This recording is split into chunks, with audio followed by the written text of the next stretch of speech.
So, nandito po tayo sa Tambaan po, no? Dito po sa Hilongos Leyte po, no?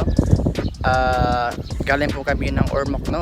Sakay po namin yung metro na papuntang Hilongos. So, ang pamasahe po is 153 pesos po, no? For student po, no?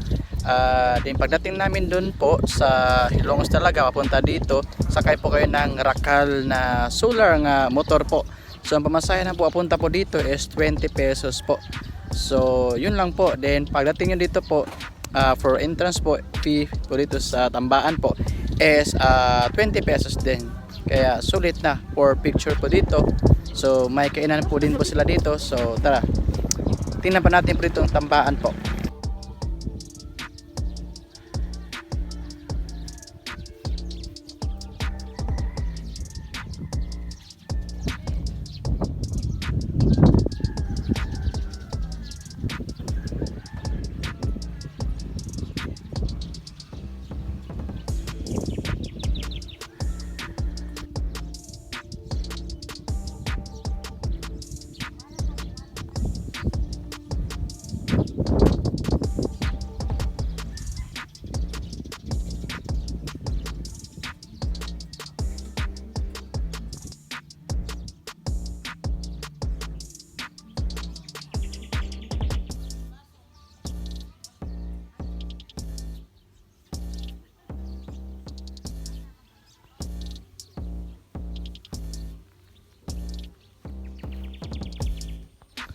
So nandito po tayo, no, sa mga sunflower po, no.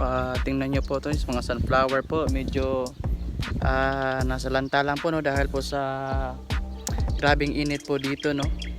So maganda sana to, no, kung may bulaklak po, no. Kaso po matinding init po talaga. Tingnan nyo po, nasa lanta po to yung sunflower po. So dito naman po nakita nyo po yung magandang bulaklak, pero yung iba is nasa lanta na po dahil po sa init. So tingnan nyo kung gaano po aganda. Yan.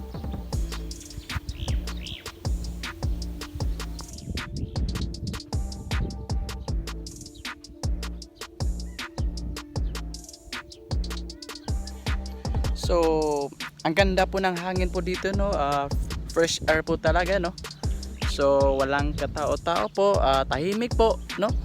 Kapag may problema ka, pwede ka po dito mapag-isa.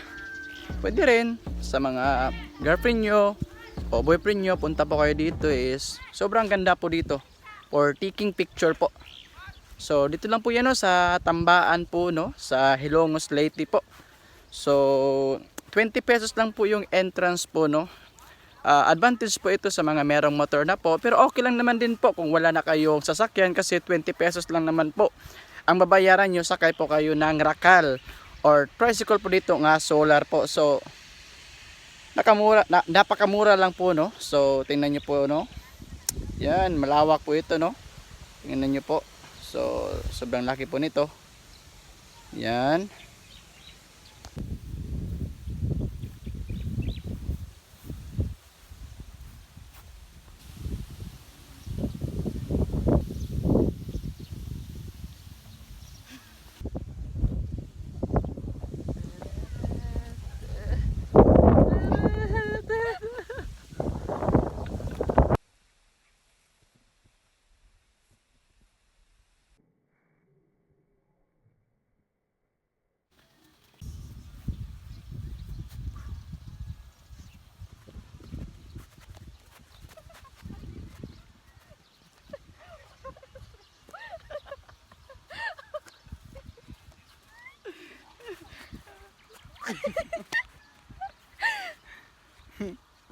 TikTok.